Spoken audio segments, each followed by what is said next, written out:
Traditional method. ఇచ్చిన year ఎంత? 2009. Input ఎంత? 2009.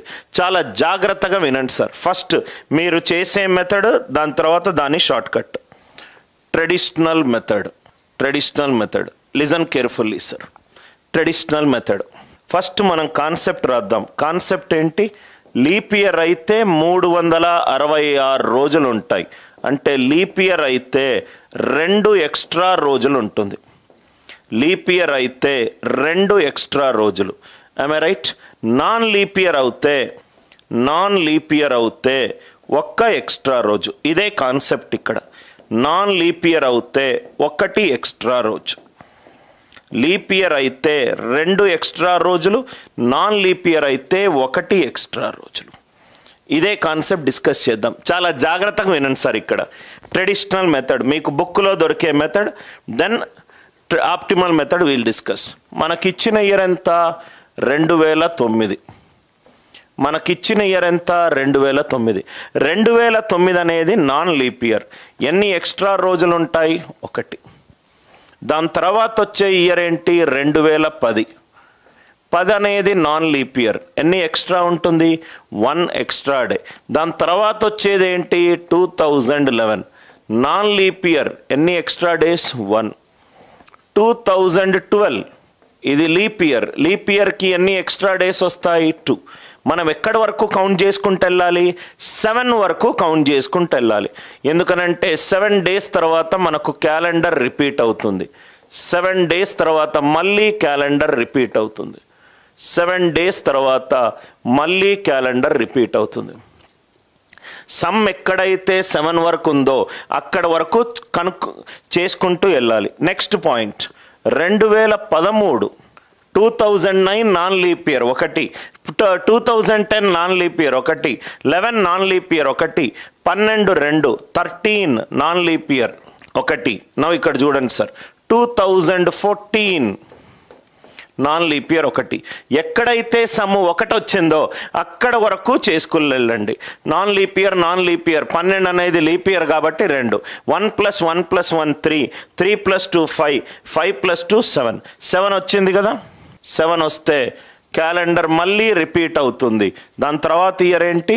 2015. దాని తర్వాత ఇయర్ ఏంటి? 2015. ఇది ట్రెడిషనల్ మెథడ్. సంవత్సరం తీసుకుంటాము. లీప్ ఇయర్ కనుక అయితే +2 డేస్ వేస్తాము. నాన్ లీప్ ఇయర్ కనుక అవుతే +1 డేస్ వేస్తాం. లీప్ ఇయర్ కనుక అవుతే extra 2 days. Non leap year కనుక అవుతే extra 1 day. Non leap year extra 1 day. Non leap year extra 1 day. Non leap year extra 1 day. Leap year అయితే extra 2 days.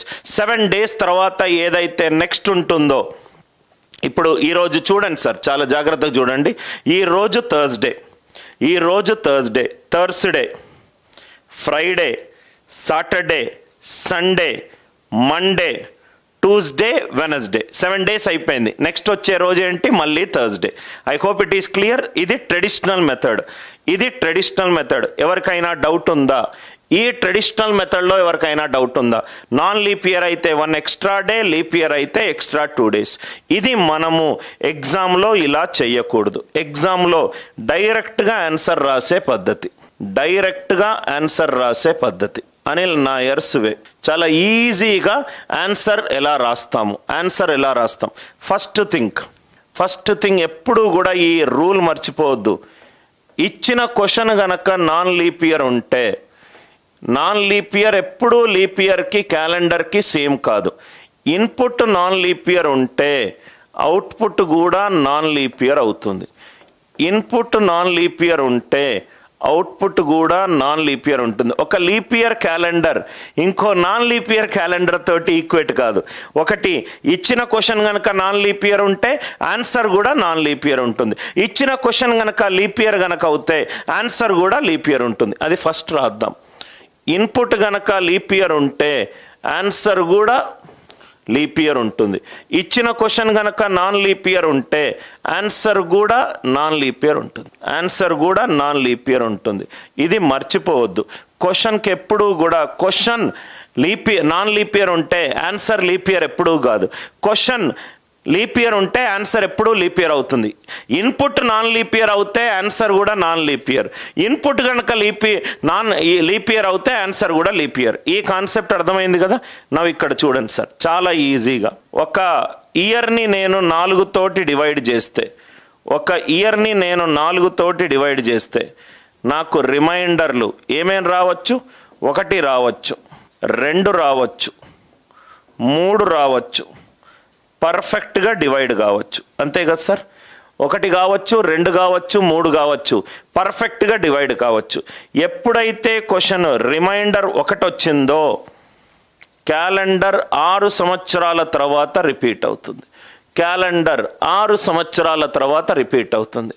ఎప్పుడైతే ఒక నంబర్ని 4తో డివైడ్ చేసి నాకు రిమైండర్ 2 కానీ 3 కానీ వచ్చిందనుకోండి, క్యాలెండర్ 11 ఇయర్స్ తర్వాత రిపీట్ అవుతుంది. ఎప్పుడైతే 0 ఉందనుకోండి 28 ఇయర్స్ దగ్గర రిపీట్ అవుతుంది.